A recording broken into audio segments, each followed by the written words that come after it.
শ্রীকৃষ্ণ তো সে যে শূন্যের মাঝেও সম্পূর্ণ, যে কোনো রকম অস্ত্র না তুলেই মহাভারত জিতে নেয়। সে শব্দ দিয়ে নয়, বরং নিজের হাসি দিয়েই জ্ঞান দিয়ে দেয়। কৃষ্ণ তো সে যে অর্জুনের পরম বন্ধু, আর পরম বন্ধু সুদামার। কৃষ্ণ তো সে যে প্রিয় তার গোপীদের আর শিষ্য তার গুরুর।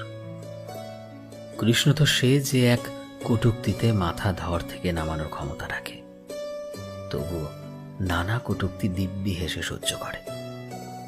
কৃষ্ণ তো সে যে বাঁশি বাজালেও প্রকৃতি নাচে, আর সুদর্শন উঠালে সময় অবধি থেমে যায়। কৃষ্ণ তো সে যে ভালোবাসাও শেখায়, আর মোহমায়া থেকে ওপরে উঠতেও শেখায়। যুদ্ধের সমর্থনও করে, আবার শান্তিরও বার্তা দেয় সে।